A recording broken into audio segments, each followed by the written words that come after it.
దేవుని యొక్క శిష్యులంగా మనం ఉండాలంటే మన జీవితంలో ఏం కలిగి ఉండాలో, ఏ లక్షణాలు మనం కలిగి ఉండాలో ధ్యానం చేసుకుందాం. మనందరికీ తెలుసు యేసుక్రీస్తు ప్రభువారికి ఎంతమంది శిష్యులండి? 12 మంది శిష్యులు. 12 మందిని యేసు ప్రభు ఏర్పాటు చేసుకున్నాడు. He has hand pick them. వారిని చూస్ చేసుకున్నారు, సెలెక్ట్ చేసుకున్నారు. ఇంటర్వ్యూలో ఎవరినైనా సెలెక్ట్ చేశారంటే కంపెనీలో హెచ్ఆర్ మేనేజర్స్ సెలెక్ట్ చేస్తూ ఉంటారు ఇంటర్వ్యూ చేసి. ఫైనల్ రౌండ్ అన్నమాట అది. ఇంటర్వ్యూ అయిన తర్వాత జాబ్లో జాయినింగ్ ఆర్డర్స్ వారు ఇస్తూ ఉంటారు. సో ఇంటర్వ్యూ అయిన తర్వాత సెలెక్ట్ అయ్యారంటే ఆ క్యాండిడేట్ నిజంగా వర్త్ ఉన్న క్యాండిడేటే, అంటే కంపెనీకి తగిన వాడు, అతనికి ఉన్న స్కిల్స్, అతనికి ఉన్న ఎడ్యుకేషనల్ క్వాలిఫికేషన్, అతనికి ఉన్న సామర్థ్యము అతని ఉద్యోగానికి న్యాయం చేయడానికి కరెక్ట్గా సరిపోతుందని. యేసుక్రీస్తు ప్రభు కూడా ఒక ఎక్స్పెక్టేషన్తో 12 మందిని సెలెక్ట్ చేసుకున్నారు. వారిలో 11 మంది ఆయన ఎక్స్పెక్టేషన్స్కు మీట్ అయ్యారు, కానీ ఒక్కడు మాత్రం ఆయనను మోసగించాడు. మనందరికీ తెలుసు, జూడస్ ఇస్కారియట్ ద ట్రైటర్. యేసుక్రీస్తు ప్రభువును 30 వెండి నాణాలకు అమ్మివేసిన ఇస్కరియోతు యూదాని.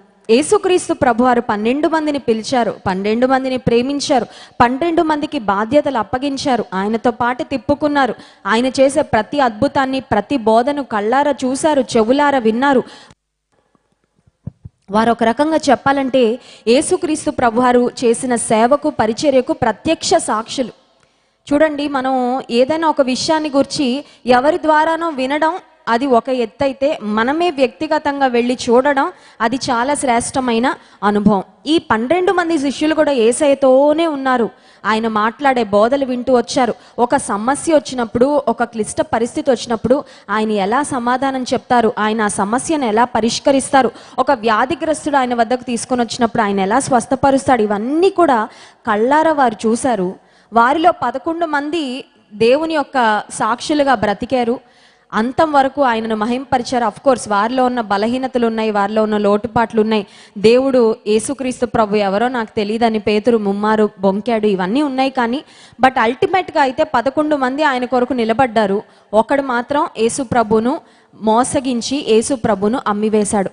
అయితే గుడ్ న్యూస్ ఏంటంటే యేసు ప్రభు కేవలం 12 మందిని మాత్రమే ఆయన శిష్యులుగా ఏర్పాటు చేసుకోలేదు, కానీ ఆ తర్వాత ఆయన అపోస్తలులుగా చాలా మందిని ఏర్పాటు చేసుకున్నాడు. అపోస్తలులు అంటే పంపబడిన వారు, దోస్ హు ఆర్ సెంట్.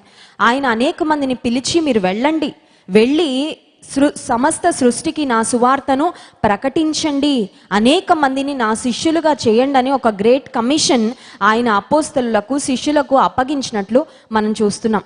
ఈ ఉదయకాల సమయంలో గుడ్ న్యూస్ ఏంటంటే ఆయన శిష్య బృందంలో మనం కూడా ఉండాలని యేసుక్రీస్తు ప్రభు కోరుకుంటున్నాడు. Isn't it a great news? యేసుక్రీస్తు ప్రభు వారి యొక్క శిష్య బృందంలో ఉండాలంటే నేను ఏం చదువుకోవాలండి అంటే మన చదువుతో పని లేదు, విద్యార్హతలతో పని లేదు. ఎందుకంటే యేసు ప్రభు ఏర్పాటు చేసుకున్న 12 మందిలో కొంతమంది జాలర్లను కూడా ఏర్పాటు చేసుకున్నాడు. జాలర్లు అంటే వాళ్ళ వృత్తే చేపలు పట్టడం. సో ఖచ్చితంగా వాళ్ళు స్కూల్కి వెళ్ళుండరు, కాలేజ్కి అంతకంటే వెళ్ళుండరు. వారికి ఉదయం లేస్తే సాయంత్రం వరకు వాళ్ళకి తెలిసేది ఏంటంటే ఆ చేపల వల, చేపల్లో రకాలు, ఎక్కడ వల ఎలా వేస్తే చేపలు పడతాయి, సముద్రం, గాలి, తుఫాన్ ఎప్పుడు వస్తుంది, ఇటువంటి వాటి గురించి చాలా మంచి అవగాహన ఉంటుంది. కానీ వాళ్ళకి సోషల్, సైన్స్, జాగ్రఫీ, హిస్టరీ ఇలాంటివి ఏమీ తెలియదు. సో దేవాది దేవుడు మనల్ని ఏర్పాటు చేసుకోవాలంటే మన విద్యతో ఏమీ పని లేదు. ఇకపోతే ఫైనాన్షియల్గా నాకేమైనా స్టేటస్ ఉండాలండి, దేవుడు నన్ను ఏర్పాటు చేసుకోవాలంటే మేమేమైనా లక్షాధికారులం అయి ఉండాలా, మాకు సొంత ఇల్లు ఉండాలా, మాకేమైనా ఆస్తిపాస్తులు ఉండాలా అని మనం ఆలోచన చేస్తే దేవునికి మన ఆస్తిపాస్తులతో కూడా పని లేదు. ఆత్మ విషయమై దీనులైన వారు ధన్యులు, పరలోక రాజ్యము వారిది. Blessed are the poor in spirit అని ఉంది. పువర్ అనే మాట అంటే పేదవారిని కూడా దేవుడు ఏర్పాటు చేసుకుంటాడంటే ఎస్. బీద విధవరాలు 2 కాసులు ఇచ్చిందంట, ఆమె యేసుక్రీస్తు ప్రభు పొగిడాడంట. ఒక సారెపతు ఊరిలో మొన్న వెన్స్డే రోజున సారెపతులోని ఒక విధవరాలి జీవితాన్ని గురించి బైబిల్ స్టడీలో ధ్యానం చేయడం జరిగింది. She was a widow. ఆమెకు భర్త లేడు, ఒక్కడే ఒక కుమారుడు. ఆమె దగ్గర మిగిలినదల్లా కొంచెం పిండి, కొంచెం నూనె. ఆమెను తన దైవజనుడైన ఏలియాను కరువు దినాల్లో పోషించడానికి దేవుడు ఏర్పాటు చేసుకున్నాడు. దేవుడు ఎటువంటి సాధనాలను ఏర్పాటు చేసుకుంటాడంటే ఆయనకు జ్ఞానవంతులు అవసరం లేదు, బలవంతులు అవసరం లేదు, శక్తి సామర్థ్యాలు ఉన్నవారు అవసరం లేదు, చదువు ఉన్నవారు అవసరం లేదు, మంచి ఫైనాన్షియల్ బ్యాక్గ్రౌండ్ ఉన్నవారు అవసరం లేదు. కానీ ఆయన కొరకు నేను అవైలబుల్, నేను వాడబడాలనుకుంటున్నా ప్రవ్వా అని చెప్తే చాలు, ఆ విల్లింగ్నెస్ ఉంటే చాలు, ఆ అవైలబిలిటీ ఉంటే చాలు. నన్ను వాడుకో అయ్యా అంటే ఆ సమయంలో ఏ పనికైనా ఆయన వాడుకోవడానికి సిద్ధమే. దేవుని చేతిలో మనం పడితే, ఆయన చేతికి మనల్ని అప్పగించుకుంటే, మనల్ని ఎప్పుడు ఎలా ఏ పని కొరకు వాడుకోవాలో ఆయనకు చాలా బాగా తెలుసు. ఉదయకాల సమయంలో దేవుని శిష్యులంగా మనం ఉండాలంటే దేవుడు మన నుంచి ఏం కోరుకుంటున్నాడో దేవుని గ్రంథంలో నుండి మనం గమనిద్దాము. దేవుని పనిలో మనం వాడబడాలంటే మనలో ఉండవలసిన సమర్పణ, మనలో ఉండవలసిన సంసిద్ధత, మనలో ఉండవలసిన మరి ప్రిపరేషన్ ఎలా ఉండాలి అనేది దేవుని గ్రంథంలో నుండి ధ్యానం చేద్దాం. దానికంటే ముందు మత్తయి సువార్త 28వ అధ్యాయము 19వ వచనంలో యేసుక్రీస్తు ప్రభువారు చెప్పిన ఒక మాట చదువుకుందాం. చూడండి, మత్తయి సువార్త 28వ అధ్యాయము 19వ వచనం. Matthew chapter 28 and verse 19.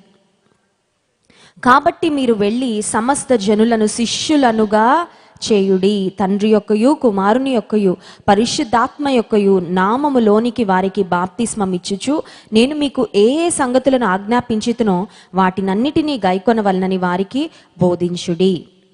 సమస్త జనులను శిష్యులనుగా చేయుడి. This is the great commission. యేసుక్రీస్తు ప్రభువు ఆయన వద్దకు సంవత్సరానికి ఒకసారి వచ్చి వెళ్ళిపోయే వారిని బట్టి ఆయనకు సంతోషం లేదంట. శిష్యుడు అంటే అర్థం ఏంటంటే గురువు దగ్గర శిష్యరికం చేసేవారు. శిష్యులు అనేవాళ్ళు ఎప్పుడు గురువునే ఫాలో అవుతూ ఉంటారు. మన గురువు ఎవరు అంటే, మన టీచర్ ఎవరంటే, మన గైడ్ ఎవరంటే యేసుక్రీస్తు ప్రభువే. ఆయన వద్ద మనం శిష్యరికం చేసే వారంగా ఉన్నప్పుడు we have to learn from him. చూడండి, వాహనాలకు ఎల్ అనే ఒక బోర్డు పెట్టుకొని ఉంటారు, మీరు గమనించారా? డ్రైవర్స్ లైసెన్స్ వచ్చిన తర్వాత ఎల్ అనే ఒక బోర్డు తగిలించుకొని ఆ కార్స్ వెళ్తూ ఉంటాయి. అండ్ ఇంట్రెస్టింగ్లీ ఆర్టీఓ వాళ్ళ యొక్క అబ్జర్వేషన్లో వాళ్ళు సమర్పించిన ఒక నివేదిక ఏంటంటే, ఎల్ అనే బోర్డు ఏ వాహనాలకైతే ఉంటుందో అది ఏ కార్ అయినా లేకపోతే ఏ హెవీ వెహికల్ అయినా వాటికి ఎప్పుడు యాక్సిడెంట్లు జరగలేదంట. ఎల్ అనే బోర్డు ఉన్నవి అంటే అర్థం ఏంటంటే, ఎల్ అనే బోర్డు తగిలించుకొని ఉన్న వాహనాలు బహుశా ఆ వాహనదారులు ఒక కాన్షియస్నెస్తో ఉంటారేమో. ఏమనంటే, నేను ఇంకా లెర్నర్నే, నేను ఇంకా ఎక్స్పర్ట్ అయిపోలేదు, కొంచెం జాగ్రత్తగా నడపాలని. అట్ ద సేమ్ టైం మనకి ఎల్ అనే బోర్డు ఉన్న వెహికల్ ఆపోజిట్ డైరెక్షన్లో వస్తే వాళ్ళు ఎక్కడొచ్చి మనల్ని డాష్ ఇస్తారా అని మనమే కొంచెం జాగ్రత్తగా వెళ్ళిపోయి. ఎల్ బోర్డు లేదనుకోండి, వాళ్ళు సూపర్ డ్రైవర్లు, మనం సూపర్ డ్రైవర్లు అని ఫీల్ అయిపోయి ఒక్కొక్కసారి అనుకోకుండా హెడ్ ఆన్ కొలిషన్స్ అయిపోవడం, యాక్సిడెంట్లు అయిపోవడం, ఆ తర్వాత ఇంకా మనకి తెలియని విషయం ఏముంది, రకరకాల సమస్యలు ఇబ్బందులు తలెత్తుతూ ఉంటాయి. సో జీవితంలో కూడా మనం ఒక బోర్డు వేసుకొని తిరగాలంట, ఒక బోర్డు తగిలించుకొని. ఆ బోర్డు ఏంటంటే ఎల్ బోర్డు. ఎల్ బోర్డ్ అంటే అర్థం ఏంటంటే, ఐ యామ్ అ లెర్నర్, నేను నేర్చుకునే వ్యక్తిని. ఎవరి దగ్గర నేను నేర్చుకుంటున్నాను? యేసయ్య దగ్గర నేర్చుకుంటున్నాను. నా బోధకుడు ఎవరు అంటే పరలోకపు తండ్రి, యేసుక్రీస్తు ప్రభు. మరి నేను నేర్చుకోవడానికి బుక్స్ ఏంటి, నా సిలబస్ ఏంటంటే దేవుని వాక్యమే నా సిలబస్, నా కరిక్యులమ్. ఈ లోకంలో నేను ఎలా బ్రతకాలో, ఏమి మాట్లాడాలో, ఏం చేయాలో, ఏమి చేయకూడదో, ఏం చూడాలో, ఏం చూడకూడదో, ఎక్కడికి వెళ్ళాలో, ఎక్కడికి వెళ్ళకూడదో, వీటన్నింటినీ కూర్చిన సమగ్రమైన ఇన్ఫర్మేషన్ దేవుని వాక్యంలో వ్రాయబడి ఉంది. అండ్ ఇంట్రెస్టింగ్లీ దేవుని వాక్యంకున్న విశిష్టత ఏంటంటే, ఏ పుస్తకమైనా మనం చదివినప్పుడు ఆ బుక్ రాసిన వాళ్ళు మన పక్కన వచ్చి కూర్చోరు. చూడండి, కొన్ని బుక్స్ మనం చదువుతుంటాం, కొన్ని మనకు అర్థమవుతాయి, కొన్ని అర్థం కావు, కొన్ని బ్రెయిన్ మీద నుంచి ఎగిరిపోతూ ఉంటాయి. అంటే అవి మన జ్ఞానానికి మించినవిగా ఉంటాయి అన్నమాట, మనకు అర్థం కావు. కానీ బైబిల్లో ఉన్న ప్రత్యేకత ఏంటంటే, బైబిల్లో మనం చదివిన ప్రతిసారి ఈ బైబిల్ ఏ పరిశుద్ధాత్మ దేవుని యొక్క ప్రేరణతో దేవుని మనసులో నుంచి ఈ మాటలు వచ్చాయో ఆ దేవుడే మనతో ఉండి మన ప్రక్కన కూర్చుంటాడంట మనం బైబిల్ చదివిన ప్రతిసారి. హల్లెలూయా. సో బైబిల్ చదివిన ప్రతిసారి the word of God is a talking book, మాట్లాడే పుస్తకం. మాట్లాడే పుస్తకం అసలు ఈ ప్రపంచంలో ఏదైనా ఉంటుందండి? మాట్లాడే చిలుకలు ఉంటాయి, మాట్లాడే పక్షులు ఉంటాయి. మాట్లాడే చిలుకల్ని చాలా అభ్రంగా చూస్తూ ఉంటారు, చాలా కాస్ట్ పెట్టి కొనుక్కుంటూ ఉంటారు. కానీ ఈ ప్రపంచంలో మాట్లాడే పుస్తకం ఏది లేదు, దేవుని వాక్యము తప్ప. హల్లెలూయా. The word of God is a speaking book, it's a talking book. నీవు నిరాశలో ఉండి వాక్యం తెస్తే దేవుడు నిన్ను చాలా అద్భుతంగా ఆదరిస్తాడు. ఒకవేళ అపజయ భారంతో ఉండి ఇంకెందుకు ఈ బ్రతుకు అని ఒకవేళ నువ్వు ఆలోచనలో ఉన్నట్లయితే దేవుడు తన వాక్యం ద్వారా నీతో మాట్లాడతాడు. ఒకవేళ నీ జీవితంలో దేవునికి ఇష్టం లేని పని ఏదైనా చేస్తూ దేవునికి ఇష్టం లేని మార్గంలో నువ్వు వెళ్ళిపోతూ ఉంటే దేవుడు తన వాక్యం ద్వారా అంటాడు, నువ్వు అటు వెళ్ళడానికి వీలు లేదు, స్టాప్ ఇట్, ఆ పని నువ్వు చేయడానికి వీల్లేదు. కనుక శిష్యరికంలో యేసుక్రీస్తు ప్రభు యొక్క కాలేజ్లో, ఆయన యూనివర్సిటీలో, ఆయన స్కూల్లో మనం జాయిన్ అయిన తర్వాత దేవుడే మనకు బోధిస్తూ ఉంటాడు. దేవుడు మనకి ఎలా బోధిస్తాడు? మన వాక్యం చదివిన ప్రతిసారి బోధిస్తాడు. దేవుని మందిరానికి వచ్చిన ప్రతిసారి సేవకుల ద్వారా దేవుడు మనతో మాట్లాడుతూ ఉంటాడు. He talks to us, he speaks to us. ఈ ఉదయకాల సమయంలో యేసుక్రీస్తు ప్రభు శిష్యులంగా మనం ఉండాలంటే మనం ఏం చేయాలి? ఒకసారి అంటే ఒక చర్చ్లో థ్యాంక్స్ గివింగ్, ఇప్పుడు థ్యాంక్స్ గివింగ్ సీజన్ అనమాట. యుఎస్లో థ్యాంక్స్ గివింగ్ అంటే ఇట్స్ అ గ్రేట్ టైం. కరెక్ట్గా క్రిస్మస్కి ముందు నవంబర్ మంత్లో థ్యాంక్స్ గివింగ్ వస్తూ ఉంటుంది. థ్యాంక్స్ గివింగ్ డీల్స్ అని, బ్లాక్ ఫ్రైడే డీల్స్ అని, థ్యాంక్స్ గివింగ్కి టర్కీని వండుకొని తింటూ ఉంటారు. ఫ్యామిలీ మెంబర్స్ అందరినీ పిలుస్తారు, చక్కగా అందరు కలిసి ఎంజాయ్ చేస్తూ ఉంటారు. థ్యాంక్స్ గివింగ్ టైం అంటూ ఉంటారనమాట. సో ఒకసారి థ్యాంక్స్ గివింగ్ సందర్భం వస్తే చర్చ్ మెంబర్స్ అందరు అనుకున్నారంట, అందరికీ కలిపి భోజనాలు ఏర్పాటు చేయాలి అని చర్చ్ వాళ్ళు నిశ్చయించారు. సో డిసైడ్ చేసిన తర్వాత ఆ చర్చ్ ప్రాంగణంలో, ఆ చర్చ్ క్యాంపస్లో ఒక గోట్ ఉందంట, అలాగే ఒక కోడి ఉందంట. ఈ గోట్ కోడి రెండు మాట్లాడుకుంటున్నాయంట. థ్యాంక్స్ గివింగ్ టైంలో దేవునికి కృతజ్ఞతాస్తుతులు చెల్లించి అందరు ఏదో ఒక శ్రేష్టమైన కానుకిస్తూ ఉంటారు. మరి మనం ఏం చేద్దాము అని ఈ గోట్ అలాగే కోడి మాట్లాడుకుంటుంటే కోడి అనిందంట, నాకు ఒక మంచి ఐడియా వచ్చింది. థ్యాంక్స్ గివింగ్లో మన కాంట్రిబ్యూషన్ ఏంటంటే మటన్ కర్రీ అలాగే ఎగ్ ఫ్రై అని చెప్పిందంట. ఏంటంట? Mutton curry, egg fry. Mutton curry అంటే అర్థం ఏంటంటే, ఈ కోడి ఇచ్చిన సలహాలో ఆ గోట్ ఏమో పూర్తిగా బలైపోవాలి, అంటే గోట్ ఏమో పూర్తిగా సమర్పించుకోవాలని కోరుకుంటుంది, కానీ ఈ కోడి మాత్రం తన దగ్గర ఉన్న ఒక కాంట్రిబ్యూషన్ ఉంటుంది అనమాట. అంతే. అంటే కోడి గుడ్డిచ్చినంత మాత్రాన కోడి చచ్చిపోదు కదా. చికెన్ కర్రీ అనొచ్చు కదా, అనట్లేదు. మటన్ కర్రీ, చికెన్ ఫ్రై అనొచ్చు కదా, అలా అనట్లా. మటన్ కర్రీ అంట, గుడ్డు ఫ్రై అంట. అంటే నేను మాత్రం బ్రతికే ఉండాలి, నా దగ్గర ఉన్నది ఏదో కొంచెం ఇస్తాను కానీ పరిపూర్ణంగా మాత్రం నాకు సమర్పించుకునే మనస్సు లేదు అని. దేవుడు మన కొరకు తన సంపూర్ణంగా సమర్పించుకున్నాడు. He gave his everything for us. తనను సంపూర్ణంగా మన కొరకు సమర్పించుకున్నాడు దేవుడు. ఆయన మన నుండి కోరుకుంటుంది కూడా ఏంటంటే పరిపూర్ణమైన సమర్పణ. పూర్ణ హృదయంతో దేవునికి మనం ఏం చేసినా అది మనం పూర్ణ హృదయంతో చేయాలి. హాఫ్ హార్టెడ్నెస్, సగం సగం మనసుతో మనం చేయడం దేవునికి ఇష్టం లేదు. లూకాసు వార్త 14వ అధ్యాయము 26వ వచనంలో దేవుని వాక్యంలో ఉండి ఆయన శిష్యులుగా ఉండవలసిన వారు కలిగి ఉండవలసిన లక్షణాలు ఏంటో వ్రాయబడి ఉన్నాయి. ఒకసారి చదువుకుందాం. లూకాసు వార్త 14వ అధ్యాయము 26వ వచనం. ఎవడైనను నా యొద్దకు వచ్చి తన తండ్రిని, తల్లిని, భార్యను, పిల్లలను, అన్నదమ్ములను, అక్క చెల్లెండ్రను, తన ప్రాణమును సహా ద్వేషింపకుంటే వాడు నా శిష్యుడు కానేరడు. ఈ మాటను చాలా జాగ్రత్తగా అర్థం చేసుకోవాలి. కొంతమంది బైబిల్ను విమర్శించేవారు. కొంతమంది చూడండి అందరిలో తప్పులు ఎతకాలని చూస్తూ ఉంటారు. వాళ్ళకి ఎవరైనా మంచి చేస్తున్నా వాళ్ళకి అందులో తప్పే కనబడుతుంది అనమాట. ఎందుకంటే పచ్చకామెరలోడికి లోకం అంతా పచ్చ కనబడుతుందంట. వాడు తప్పులు వెతకడం అనే లెన్స్ వేసుకున్నారు కాబట్టి మంచి పనిలో కూడా మంచి చూడలేరు అనమాట, తప్పులే వెతుకుతూ ఉంటారు కొంతమంది. అయితే ఈ మాటను కూడా బైబిల్ను విమర్శించాలని ప్రయత్నం చేసే విమర్శకులు కొన్నిసార్లు అంటారు, యేసుక్రీస్తు ప్రభు ప్రేమామయుడైన దేవుడు అని చెప్తాడు కదండి, అందరినీ ప్రేమించమంటారు కదా, మరి ఆయన మాటను ఆయనే కాంట్రాడిక్ట్ చేసుకున్నారేంటి? ఎవరైనా తన తల్లిదండ్రులనైనా, భార్యనైనా, పిల్లలనైనా, అన్నదమ్ముళ్ళైనా, అక్క చెల్లెలనైనా ద్వేషింపకుంటే వారు నాకు పాత్రులు, నా శిష్యుడు కానేరడని ఎందుకు చెప్పాడు యేసయ్య అని కొన్నిసార్లు విమర్శిస్తూ ఉంటారు. కానీ ఈ మాటలో ఉన్న నిజమైన అర్థం ఏంటి? What is the inner meaning of these words that Jesus spoke? యేసయ్య పలికిన ఈ మాటలలో ఉన్న అంతరార్థం ఏంటి అని మనం గ్రహిస్తే, దేవుని కంటే ఎక్కువగా మనం దేన్ని ప్రేమించినా ఆయన శిష్యులుగా మనము పిలువబడము. It may be your family, it may be your parents, it may be your wife or your husband or your children or your siblings or your job or your property or anything else on this earth. కొన్నిసార్లు మనం దేవుని కంటే ఎక్కువ దేనో ప్రేమించేస్తాం. ఆ తర్వాత దేవుడు మనకు నేర్పిస్తాడు ఏమనంటే, నువ్వు నన్ను ఏ ప్లేస్లో పెట్టాలో అక్కడ పెట్టకపోతే నీకు చాలా చాలా సమస్యలు వస్తాయి. దేవుణ్ణి మొదటి స్థానంలో పెట్టినప్పుడు మనం ఎప్పుడు డిసప్పాయింట్ అవ్వం. దేవుణ్ణి ఆయనకి ఇవ్వవలసిన ప్లేస్, ఆయనకి ఇవ్వవలసిన ప్రాధాన్యత ఆయనకి ఇచ్చినప్పుడు జీవితంలో ఎప్పుడు కూడా మనం కృంగిపోం. కానీ కొన్నిసార్లు ఏమవుతుందంటే వివాహం అవగానే భార్య అనుకుంటుంది నాకు మొత్తం దేవుడు నా భర్తే అనుకుంటారు కొంతమంది. చూడండి, కొంతమంది పతి దేవుడు అంటారు. పతి దేవుడు అవుతాడా? మనిషే.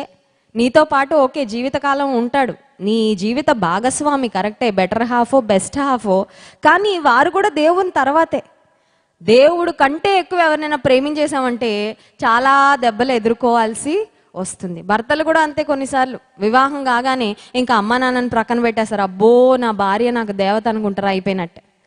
ఆ తర్వాత కొన్నిసార్లు తల్లిదండ్రులు ఉంటారు, పిల్లలు పుట్టగానే, ఓ కొడుకో కూతురో పుట్టగానే అబ్బో వీళ్ళే మాకు ఇంకా సర్వస్వం అనుకుంటారు. ఆ పిల్లలే వారిని భయంకరంగా డిసప్పాయింట్ చేస్తారు. నాకు తెలిసి ఒక కుటుంబం, వారికి ఒక కుమార్తె ఒక కుమారుడు, ఆ తండ్రికి ఆ కుమార్తె అంటే ఎంత ప్రేమ అంటే ప్రాణం పెట్టే అంత ప్రేమ అనమాట. చూడండి, యూజువల్గా అమ్మాయిలు అబ్బాయిలు ఉంటే కొన్ని ఫ్యామిలీస్లో ఈ లాజిక్ నడుస్తూ ఉంటుంది అనమాట.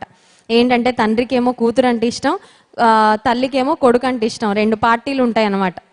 ఇక్కడ మన పొలిటికల్ పార్టీలాగా ఇంట్లో కూడా 2 పార్టీలు ఉంటాయి. అలా పార్టీలు ఉండడానికి వీల్లేదు, అందరం ఒకే పార్టీ. హల్లెలూయా. అందరం ఒకే పార్టీ, అందరం కలిసి సాతానుతో పోరాడతాం. అందరం కలిసి మన కుటుంబానికి విరోధంగా ఎవరైనా వస్తుంటే వారితో పోరాడాలి. కానీ మనం లోపల పోరాడుతుంటే అపవాది చంకలు కొట్టుకుంటూ ఉంటాడు. ఆహా ఎంత చక్కగా నేను కుటుంబంలో ఉన్న చిన్న కుటుంబంలోనే పెద్ద డివిజన్ సృష్టించాను. అపవాది ఎప్పుడు, the devil is all about separating, but God is all about uniting. దేవుడు అందరినీ కలిపేవాడు, అపవాదేమో అందరినీ వేరు చేసేవాడు. సో పార్టీలు ఉండడానికి వీలు లేదు. కానీ కొన్ని కుటుంబాల్లో ఇలా ఈ వ్యవహారం నడుస్తూ ఉంటుంది. దేవుని ప్రజలుగా మనలో ఉండవలసింది ఏంటంటే we have to have that oneness.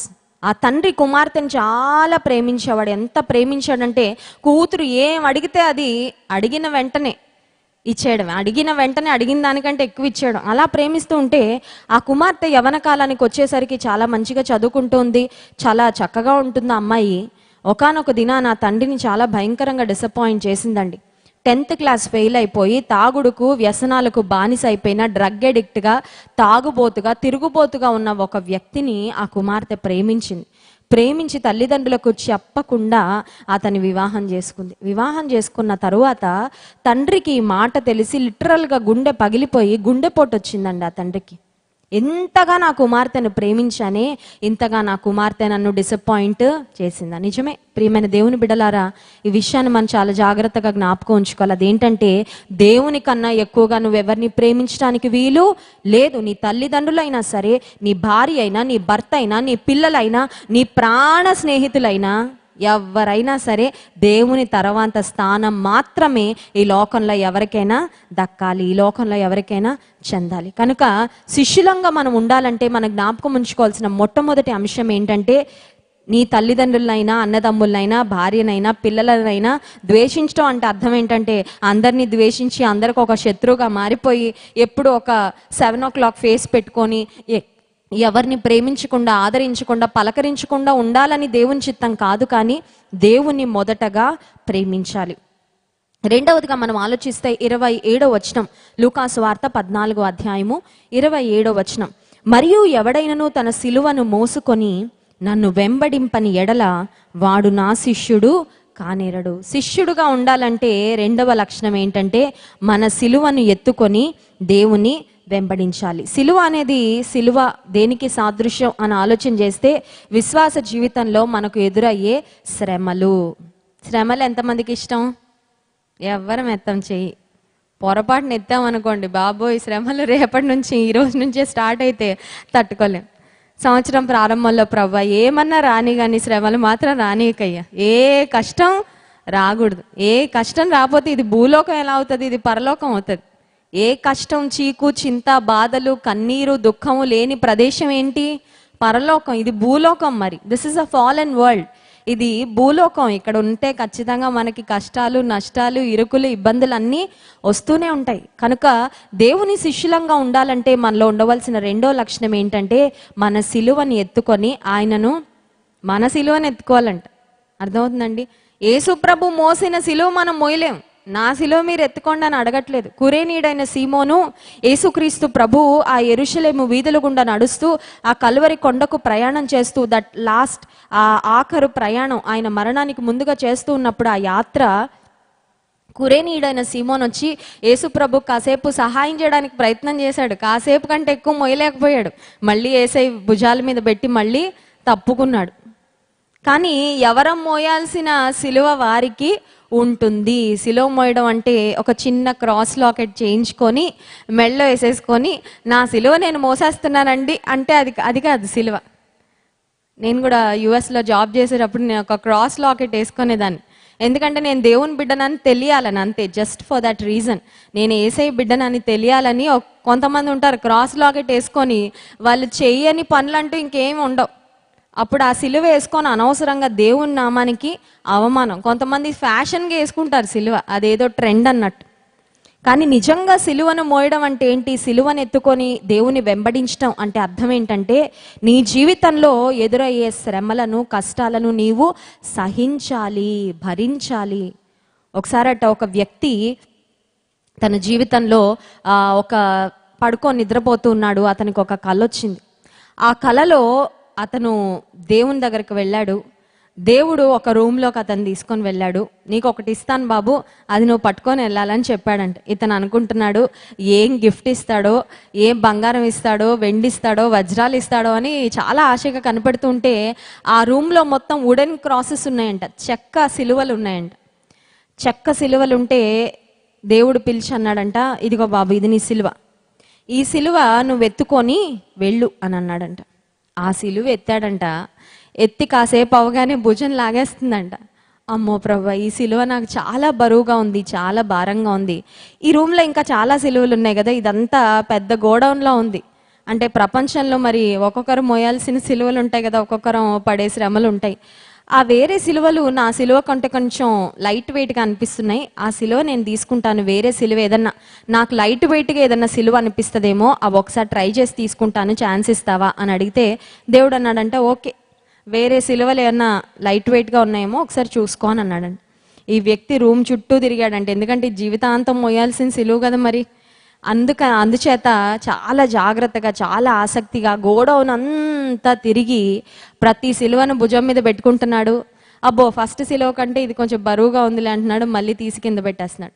అలా he kept trying all the crosses in that room. And finally ఒక సిలువ దగ్గరికి రాగానే కొంచెం బాగా లైట్ వెయిట్గా అనిపించి, ఇదైతే నేను మోయగలను, ఇదైతే నేను పట్టుకొని నడవగలను అని అనిపించి దేవుని దగ్గర తీసుకొచ్చి అన్నాడంట, ఏసయ్య ఈ సిలువ ఇవి నాకు, ఈ సిలువ అయితే నేను మోయగలను అని అంటే ఏసయ్య అన్నాడంట, నీకు ఫస్ట్ ఇచ్చాను చూడు ఇదే సిలువ, నేను ఫస్ట్ నీకు చేతిలో పెట్టాను కదా ఇదే, నువ్వు మళ్ళీ అన్ని ట్రై చేసుకున్నావు, మళ్ళీ ఆఖరికి దీని దగ్గరకే వచ్చా. దేవుని బిడ్డలుగా మనం ఎంత శ్రమ తట్టుకోగలమో అంత శ్రమే దేవుడు మనకు ఇస్తాడు. మనం సహింపగలిగిన దానికన్నా ఎక్కువ శ్రమ ఆయన మన జీవితంలో అనుమతించడు. కొన్నిసార్లు అనిపిస్తుంది శ్రమల గుండా వెళ్తున్నప్పుడు, ఈ శ్రమల్లో నేను ఇంకా నశించిపోతానేమో, ఈ శ్రమలతోనే నేను చనిపోతానేమో అని. కాదు, శ్రమలు మన జీవితాన్ని ఇంకా మెరుగు పెట్టడానికి వచ్చినవే తప్ప మనల్ని కృషింపజేయడానికి వచ్చేవి కాదు. హల్లెలూయా. Every time you face a struggle, every time you carry your cross, you become a stronger person. నీవు నీ సిలువను మోసిన ప్రతిసారి, సిలువని ఎత్తుతున్న ప్రతిసారి నువ్వు ఇంకా బలము కలిగిన వ్యక్తిగా ముందుకు వెళ్తూనే ఉంటావు. ఆత్మీయంగా నీకు ఇంకా బలం వస్తూనే ఉంటుంది. శ్రమల మార్గంలో దేవుడు మనల్ని ఆయనకి ఇష్టమైన పాత్రలుగా మలుస్తూ ఉంటాడు. కనుక విశ్వాసులంగా విశ్వాస జీవితంలో don't expect your spiritual life to be a bed of roses. ఆత్మీయ జీవితం అనేది ఒక పూల పాన్పులా ఉంటుంది అని దయచేసి ఎక్స్పెక్ట్ చేయొద్దు.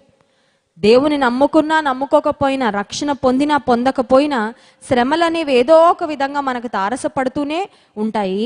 కానీ విశ్వాస జీవితంలో శ్రమల మార్గం గుండా మనం వెళ్తూ ఉన్నప్పుడు ఈ శ్రమల ద్వారా దేవుని స్వారూప్యతలోనికి మనము మార్చబడతాం. మూడవదిగా మనం ఆలోచిస్తే లూకాసు వార్త 14వ అధ్యాయము 28వ వచనం, మీలో ఎవడైనను ఒక గోపురము కట్టింపగోరిన ఎడల దానిని కొనసాగించుటకు కావలసినది తన యొద్ద ఉన్నదో లేదో అని కూర్చుండి తగులబడి మొదట లెక్క చూచుకొనడా? చూచుకొనని ఎడల అతడు దాన్ని పునాది వేసి ఒకవేళ దాన్ని కొనసాగింపలేకపోయినందున చూచువారందరూ ఈ మనుష్యుడు కట్ట మొదలు పెట్టెను కానీ కొనసాగింపలేకపోయినని అతని చూచి ఎగతాళి చేయ సాగుదురు. దేవుని వెంబడించాలంటే you have to count the cost. దేవుని వెంబడించడం అనేది అదొక స్ట్రాంగ్ డెసిషన్. ఏదో ఈరోజు ఒక చిన్న ప్రేయర్ చేసి నేను వెంబడిస్తా ప్రభా అని రేపొద్దున మళ్ళీ వెళ్ళి లోకంతో కలవడానికి వీలు లేదు. దేవుని వెంబడించాలంటే you have to pay a price. పరలోక రాజ్యం దేవుని యందు విశ్వాసం ఉంచడం ద్వారా, రక్షణ పొందడం ద్వారా మనకు వస్తుంది. కానీ రక్షణ పొందినంత మాత్రాన నువ్వు మళ్ళీ వెనక్కి తిరిగి లోకంలోకి వెళ్ళిపోతే నువ్వు పరలోక రాజ్యంలో ప్రవేశించలేవు. You have to follow Jesus every single day in your life. ప్రతి దినము నీ జీవితంలో యేసయ్యను వెంబడించాలి. ఒకవేళ పందెపు రంగంలో స్టార్ట్ లైన్ దగ్గర పరిగెత్తాము, మధ్యలో కాళ్ళ నొప్పులు వచ్చాయని ఆగిపోయాం అనుకోండి, ఫినిష్ లైన్ దగ్గరికి వెళ్తామా?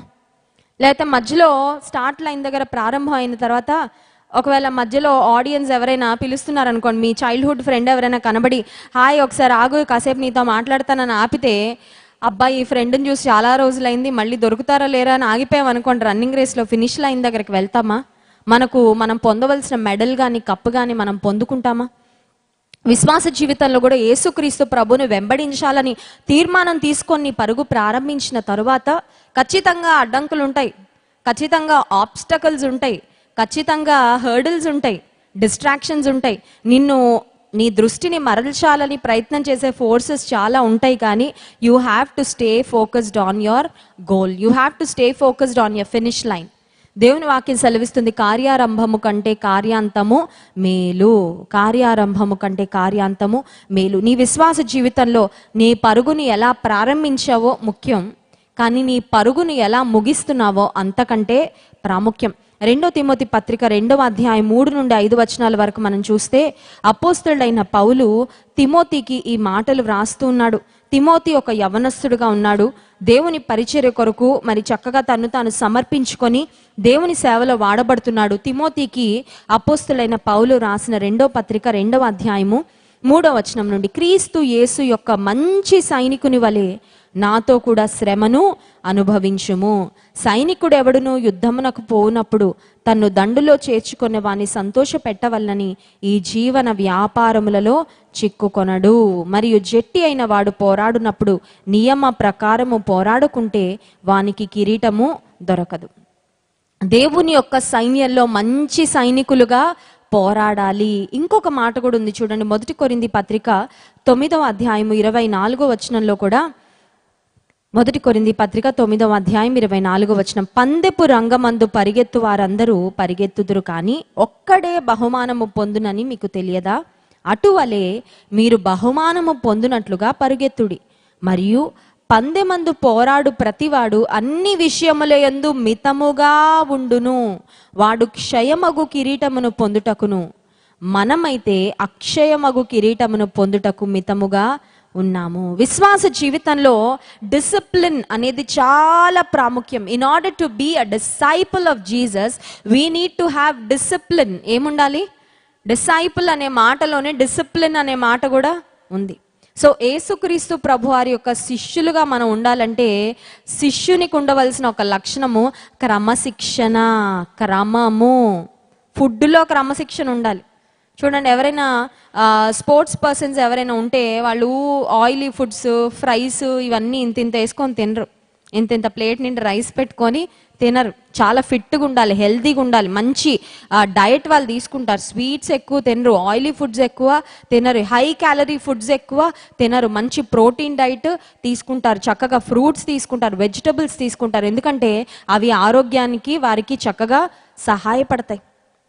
విశ్వాస జీవితంలో కూడా మనం దేవుని శిష్యులుగా ఉండాలంటే అన్ని విషయములలో ఎలా ఉండాలంట? మితముగా. ఆ మాట అండర్లైన్ చేసుకోవాలి మనం. మితం అంటే ఏంటంటే లిమిట్. దేనిలో లిమిట్ అండి? అన్నిట్లో లిమిటే. కానీ ఈ రోజుల్లో మనకు అన్ని అన్లిమిటెడ్ కావాలి కదా. అన్లిమిటెడ్ డేటా, అన్లిమిటెడ్ కాల్స్, ఏదైనా అన్లిమిటెడ్ ఉంటే ఎంత బాగుండో.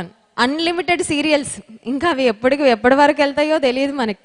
అన్లిమిటెడ్గా అవి అవుతానే ఉంటాయి. కొంతమంది అన్లిమిటెడ్గా ఫాలో అయిపోతానే ఉంటారు. కదండి. మందిరానికి వస్తే మాత్రం టైం అయిపోగానే టైం చూస్తూ ఉంటారు. అన్లిమిటెడ్గా మాట్లాడేస్తుంది ఏంటండి బ్లెస్సీ గారు, ఇంకొంచెం ఆపేస్తే బాగుండు, మరి ఇంటికి త్వరగా వెళ్ళిపోవాలి కదా. జాన్ వెస్లీ గారు అన్లిమిటెడ్గా చెప్పేస్తున్నారు. వాక్యం విషయంలో కొన్నిసార్లు మనం లిమిట్స్ పెట్టుకుంటాం కానీ, దేవుని సన్నిధి విషయంలో లిమిట్స్ పెట్టుకుంటాం కానీ, లోక సంబంధమైన విషయాలన్నీ అన్లిమిటెడ్.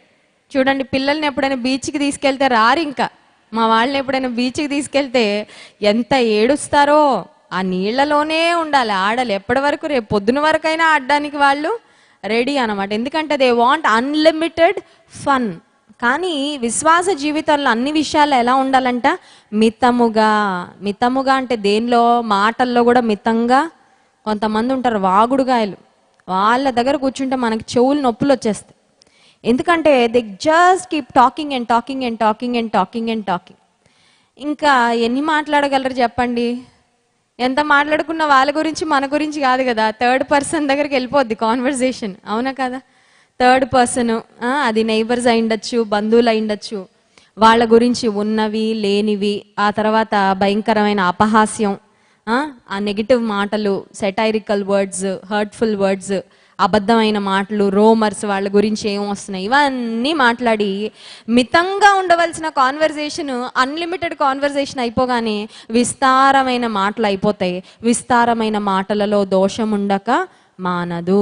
అది గంట సేపు ఎవరితోన్నా మాట్లాడామంటే ఆ మాట్లాడగానే దేవుని సన్నిధిలో ప్రార్థన చేసుకోవాలి. ఏమనంటే గంట సేపు అంటే చాలా ఎక్కువ మాట్లాడామయ్యా, ఆ మాటల్లో ఏమన్నా పాపాలు దొర్లుంటే క్షమించండి, మా నోటి మాటల వల్ల మేము తీర్పులో నిలబడకుండా సహాయం చేయండి. కొన్నిసార్లు అవసరమైన మాటలు కాకుండా అనవసరమైన మాటలు, వ్యర్థమైన మాటలు, ఇతరులను బాధించే మాటలు, అసలు అవి జరిగాయో జరగలేదో కూడా తెలీదు. కొన్నిసార్లు నిజమైన విషయాలు ప్రపంచంలో చక్కర్లు కొట్టేదానికంటే రూమర్స్ చాలా ఫాస్ట్గా స్ప్రెడ్ అయిపోతూ ఉంటాయి. ఎవరో వీళ్ళకి ఉద్యోగం ఇచ్చినట్టు ఆ ఫోన్ పట్టుకొని ఏదన్నా ఒక రూమర్ వినపడగానే తెలిసిన వాళ్ళందరికీ చెప్తూ ఉంటారు. ఎవరైనా ఉద్యోగం ఇచ్చారమ్మా నీకు? ఎవరైనా నీకు ఆ పని అని అప్పగించారా? పరలోకపు తండ్రితో మాట్లాడు, నీ పిల్లలతో మాట్లాడు, నీ భర్తతో మాట్లాడు, నీ అమ్మా నాన్నలతో మాట్లాడు, అత్తమామలతో మాట్లాడు. వాటికి టైం ఉండదు. చాలా మందికి ఇంట్లోనే ఉంటారు, అత్తమామలతో మాట్లాడరు కొంతమంది. లేకపోతే తల్లిదండ్రులు ఎక్కడో ఉంటారు, కొంతమంది తల్లిదండ్రులు వృద్ధాశ్రమాల్లో పడేస్తారు, వాళ్ళతో మాట్లాడడానికి టైం ఉండదు. వ్యర్థమైన మాటలన్నీ మాట్లాడడానికి మాత్రం చాలా టైము ఉంటుంది. దేవుని బిడ్డలుగా మనం అన్ని విషయాల్లో ఎలా ఉండాలి? మితంగా. ఇంత ఫుడ్ వండుకున్నాం, మిగిలింది కదా అంతా కడుపులో పడేసుకుంటే ఓ మూల ఉంటుందిలే అని వేసేసుకున్నాం అనుకోండి, ఏమవుతుంది? హెల్త్ పాడైపోద్ది. నెక్స్ట్ రోజు పొద్దున్న లేవడమే వామిటింగ్స్, మోషన్ స్టార్ట్ అయిపోతాయి. ఎందుకంటే మితం లేక వచ్చే సమస్యలు. ఆహార విషయంలో మితంగా ఉండాలి, మాటల విషయంలో మితంగా ఉండాలి, ప్రవర్తన విషయంలో మితంగా ఉండాలి. ఎంటర్టైన్మెంట్ వద్దా? పార్కులు వద్దా? ఇప్పుడంటే ఎవరు ఎక్కడికి వెళ్ళట్లేదులేండి. ఓకే, ఫన్ కావాలి, మంచిదే. షాపింగ్ కావాలా? షాపింగ్ చేయాలా? కొంతమంది షాపింగ్కి వెళ్తే ఇంకా వాళ్ళకి వాచ్ మర్చిపోతారు, అవునా కదా? కొంతమంది భర్తలు అనుకుంటారు మా భార్యలతో మాత్రం షాపింగ్కి ఎన్ని చూసినా వాళ్ళకి తృప్తి ఉండదు. అది తీయండి, ఇది తీయండి. వీళ్ళ షాపింగ్ చేస్తున్న బట్టలు చూడరు, అక్కడ ఎవరో ఏదో చీర తీస్తే అది పట్టుకురమ్మంటారు, అవునా కదా? ఏంటంటే మితము. వెళ్ళింది దేనికోసం, ఏం కొనాలనుకుంటే అది తీసుకొని రారు, ఇంకా అక్కడ టైం గంటలు వేస్ట్ చేస్తూ ఉంటారు. మితం ఉందా? యూట్యూబ్ అని మొదలు పెడతారు. నిన్న రాత్రి ఫాస్టింగ్ ప్రేయర్ మిస్ అయ్యాము, వాక్యం విందామని. అది అలా ఇంకా కూడా అవ్వదు. క్లోజింగ్ ప్రేయర్ రాగానే ఆ పక్కనే ఉంటాయి సజెషన్స్లో, అక్కడ ఇంకేదో కనబడగానే అక్కడికి వెళ్ళిపోతారు. మళ్ళీ అక్కడి నుంచి ఇంకెక్కడికి వెళ్ళిపోతారు. ఈ యూట్యూబ్ సజెషన్స్ అని ఒకటి పెట్టేసి అవసరం లేనివన్నీ చూపిస్తూ ఉంటుంది. అక్కడి నుంచి అక్కడికి, ఇండియా నుంచి అమెరికా, అమెరికా నుంచి ఇంగ్లాండ్, ఇంగ్లాండ్ నుంచి ఆఫ్రికా, ఆఫ్రికా నుంచి ఆస్ట్రేలియా, మొత్తం ప్రపంచం అంతా తిరిగి వచ్చేసరికి రాత్రి 2 గంటలు అయిపోతుంది. కొంతమందికి రాత్రి 2 గంటల దాకా నిద్రపోట్ల. ఏంటి పరిస్థితి అంటే మితంగా ఉండక. ఫోన్ చూడొద్దా? చూడాలి. టెక్నాలజీ వాడుకోవద్దా? వాడుకోవాలి. లోకంలో ఏం జరుగుతున్నాయో తెలుసుకోవద్దా? తెలుసుకోవాలి. వార్తలు వినొద్దా? వినాలి. అయితే దానిలో కూడా ఒక మితము, ఒక పరిమితి మనం కలిగి ఉన్నప్పుడు దేవుని శిష్యులంగా మనము బ్రతుకుతాం. కనుక 3వ ప్రాముఖ్యమైన అంశం ఏంటంటే అన్ని విషయాల్లో మనం క్రమశిక్షణ కలిగి మితముగా ఉండాలి. దేనికి నీ సమయం ఎక్కువ వెచ్చిస్తున్నావు, దేనికి నీ ఇంట్రెస్ట్ ఎక్కువ ఉంటుంది, దేని కొరకు నీ ఆసక్తి ఎక్కువగా కనపరుస్తున్నావో దాని విషయంలో ఒక చెక్ మనము పెట్టుకోవాలి. ఆ తర్వాత మనం గమనించినట్లయితే లూకాసు వార్త 14వ అధ్యాయము 31వ వచనం నుండి, లూకాసు వార్త 14వ అధ్యాయము 31వ వచనం నుండి కొన్ని మాటలు చదువుకుందాం. మరియు ఏ రాజైనను మరి ఒక రాజుతో యుద్ధము చేయబోవునప్పుడు తన మీదకి 20,000 మందితో వచ్చు వానిని 10,000 మందితో ఎదిరింప శక్తి తనకు కలదో లేదో అని కూర్చుండి మొదట ఆలోచింపడా? శక్తి లేని ఎడల అతడింకను దూరముగా ఉన్నప్పుడే రాయబారము పంపి సమాధానము చేసుకొన చూచును కదా. ఆ ప్రకారమే మీలో తనకు కలిగినదంతయు విడిచిపెట్టని వాడు నా శిష్యుడు కానేరుడు. తనకు కలిగినదంతయు విడిచిపెట్టుట అంటే అర్థం ఏంటంటే దేవునికి కంప్లీట్గా సరెండర్ చేసుకోవడం, దేవునికి సంపూర్తిగా సమర్పించుకోవడం. You have to submit yourself to God and most importantly you have to surrender your heart. హృదయమే మనిషి జీవితంలో ఒక కంట్రోల్ సెంటర్ అన్నమాట. ఏ విధంగా అయితే ఒక కంప్యూటర్కి సెంట్రల్ ప్రాసెసింగ్ యూనిట్ ఉంటుందో ఆ సిపియు నుంచి కంప్యూటర్కి వచ్చే ఇన్స్ట్రక్షన్స్ ప్రకారం ఆ కంప్యూటర్ వర్క్ చేస్తుంది. అలాగే మన జీవితంలో కూడా హృదయం అనేది కేంద్రం. నీ హృదయాన్ని నాకు ఇవ్వు. యేసయ్య కూడా అడిగింది ఏంటంటే, నా కుమారుడా నీ హృదయము నాకు ఇవ్వు. ఎందుకంటే యేసయ్యకి తెలిసి హృదయం దేవుని చేతిలో పెడితే మనం సంపూర్ణంగా ఆయన చేతిలో ఉంటామని.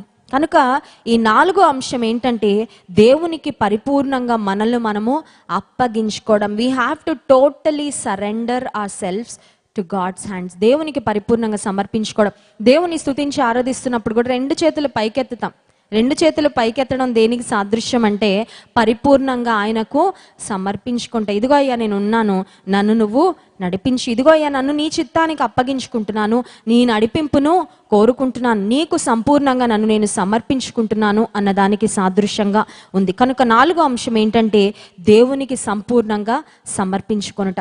ఎవరైనా నీటిలో పడిపోయినప్పుడు ఆ నీటిలో పడిపోయిన వారికి స్విమ్మింగ్ రాదనుకోండి, ఈత రాదనుకోండి, ఎవరైనా ఈత వచ్చిన వారు, స్విమ్మింగ్ వచ్చిన వారు వారిని సేవ్ చేయడానికి వాటర్లోకి వెళ్ళినప్పుడు ఈత రాని వ్యక్తులు ఎవరైతే ఉన్నారో వాళ్ళు మళ్ళీ తమను తాము రక్షించుకోవడానికి ఇంకా ప్రయత్నం చేయకూడదంట. ఒక లైఫ్ గార్డ్ కానీ ఒక గజ ఈతగాడు కానీ వారిని సేవ్ చేయడానికి వచ్చినప్పుడు ఈ ఈత రాని వ్యక్తి అప్పటిదాకా కొంచెం అటు ఇటు కొట్టుకున్నా ఎవరైనా వారిని సేవ్ చేయడానికి వచ్చినప్పుడు మొత్తానికి అన్నీ వదిలేసి they have to just give up అంటే ఇంకే ప్రయత్నం చేయకుండా ఉంటే వారిని రక్షించడానికి వచ్చిన వాళ్ళు చాలా ఈజీగా వాళ్ళని పట్టుకొని బయటకు వస్తారంట. కానీ కొంతమంది ఎలా ఉంటారంటే వాళ్ళకి ఈత రాదు, ప్రాణం పోతుందేమోనని టెన్షన్లో ఏదో చేద్దామని ఇద్దరు మునిగిపోతారంట. అంటే వాళ్ళని కాపాడడానికి వచ్చిన వాళ్ళని కూడా వీళ్ళు అనవసరంగా ఇబ్బంది పడిపోయి టెన్షన్ పడిపోయి వారిని కూడా కొన్నిసార్లు ముంచేసి ఇద్దరు మునిగిపోయిన సందర్భాలు కూడా చాలా ఉంటాయంట. ఎందుకు ఈ మాట చెప్తున్నానంటే మనము ఒక ఊబిలో ఉన్నాం. మనల్ని రక్షించడానికి యేసయ్య ఈ లోకానికి వచ్చాడు. సంపూర్ణంగా సమర్పించుకుంటే ఆయన పైకి తీస్తాడు. నీ జీవితంలో ఏ పరిస్థితి వచ్చినా, ఏ నిస్సహాయ స్థితిలో నీవున్నా, ప్రభువా పరిపూర్ణంగా నీకు అప్పగించుకుంటున్నాను, నీ చేతిలో పెట్టుకుంటున్నాను, ఇంకా నేను ఏ ట్రయల్ కూడా చెయ్యను, ఇంకా నేను ఏ టెన్షన్ కూడా పడను, నువ్వు నడిపించు, నన్ను నువ్వు ఎలా నడిపిస్తావు నడిపించని సంపూర్ణంగా దేవునికి సమర్పించుకున్నప్పుడు ఆయన తన ప్రణాళికను మన జీవితంలో నెరవేరుస్తాడు. ఇంకొక మాట నేను చెప్పి ముగిస్తాను చూడండి. 34వ వచనం, ఉప్పు మంచిదే కానీ ఉప్పు నిస్సారమైతే దేని వలన దానికి సారము కలుగును? అది భూమికైనను ఎరువుకైనను పనికిరాదు గనుక దానిని బయట పారవేయుదురు. వినుటకు చెవులు గలవాడు వినుగాక అని వారితో చెప్పెను. ఈ పైన వచనాలన్నింటిలో యేసుక్రీస్తు ప్రభువారి యొక్క శిష్యులంగా ఉండాలంటే మనకు కలిగి ఉండవలసిన లక్షణాలు చెప్తూ ఆఖరిగా సాల్ట్ గురించి చెప్పి ఆ అధ్యాయం ముగిసిపోయింది. అంటే Jesus wants us to be the salt. దేవుడు మనం ఉప్పు వలె ఉండాలని కోరుకుంటున్నాడు. ఉప్పు ఎప్పుడు చెడిపోదండి. మీరు ఎప్పుడైనా ఉప్పుకి బూజు పట్టడం, ఉప్పు పాడైపోవడం ఎప్పుడైనా చూసామండి? పప్పు పాడైపోద్ది కానీ ఉప్పు పాడైపోద్ది. ఉప్పుకి ఎప్పుడు పురుగులు పట్టడం కానీ, ఉప్పుకు చీమలు పట్టడం కానీ, లేకపోతే ఉప్పుకి ఏ విధమైన ఇబ్బంది రాదు. ఎంత మంచి పచ్చడి మనం చేసిన ఊరగాయలు పచ్చళ్ళు ఇవన్నీ సమ్మర్ సీజన్లో చాలామంది సిద్ధపరుస్తూ ఉంటారు. ఎంత క్వాంటిటీ పచ్చడి చేసినా, ఎంత మంచి పచ్చడి చేసినా, ఎన్ని ఇంగ్రీడియంట్స్ చేసినా ఆ ఉప్పు వేయలేదనుకోండి, అది ఎంత పెద్ద కంటైనర్లో మనం పచ్చడి చేసినా అది చాలా ఈజీగా బూజు పట్టిపోద్ది. మనందరికీ తెలుసు అది. ఉప్పు పడకపోతే ఆ పదార్థం అనేది, ఆ కర్రీ అవ్వనియండి, ఆ పచ్చడి అవ్వనియండి, అది పాడైపోతుంది. ఉప్పులో ఉండే ఒక లక్షణం ఏంటంటే it acts as a preservative. అది చెడిపోకుండా, పాడవ్వకుండా కాపాడుతుంది. దేవుని బిడ్డలంగా మనం చెడిపోకూడదు. మనం ఎక్కడున్నా చూస్తూ ఇంకొకళ్ళు చెడిపోతుంటే మనం ఊరుకోకూడదు.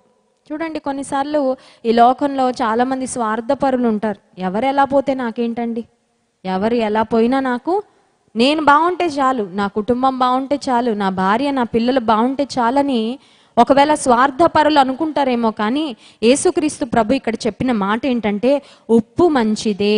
నీవు నేను ఎలా ఉండాలంటే ఉప్పులాగా ఉండాలి. ఎవరైనా చెడిపోతున్నారా, ఎవరైనా పాడైపోతున్నారో వారికి దేవుని మాటలు చెప్పడానికి నీ ప్రయత్నం నువ్వు చేయాలి. ఒకవేళ ఆ ప్రయత్నం చేసినప్పుడు ఒకవేళ వాళ్ళు రిసీవ్ చేయట్లేదు, యాక్సెప్ట్ చేయట్లేదు అన్నప్పుడు వారి కొరకు ప్రార్థన చేయాలి. దేవుని బిడ్డలు ఎక్కడుంటే అక్కడ ప్రయోజనమే, కానీ దేవుని బిడ్డలు ఎవరికి కూడా హాని కలిగించేవారు కాదు.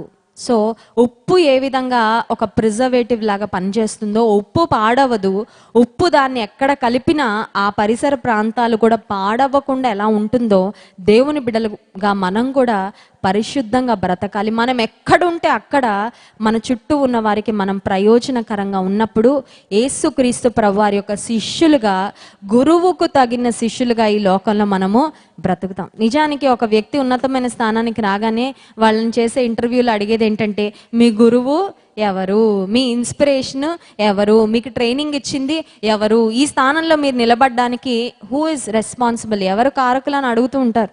దేవుని బిడ్డలుగా మనం కూడా ఒక ఉన్నతమైన స్థానానికి వెళ్ళి గురువుకు తగిన శిష్యులంగా, ఆయనకు తగిన వారంగా, ఆయనకు తగిన బిడ్డలంగా ఈ లోకంలో బ్రతికినప్పుడు దేవుని నామము మహింపరచబడుతుంది. యేసయ్య శిష్యులంగా ఈ లోకంలో బ్రతుకుతూ ఆయన మహింపరచడానికి దేవుడు మనకు తన సహాయం అనుగ్రహించును గాక. ఆమె చిన్న ప్రార్థన. పరిశుద్ధానికి స్తోత్రాలయ్యా.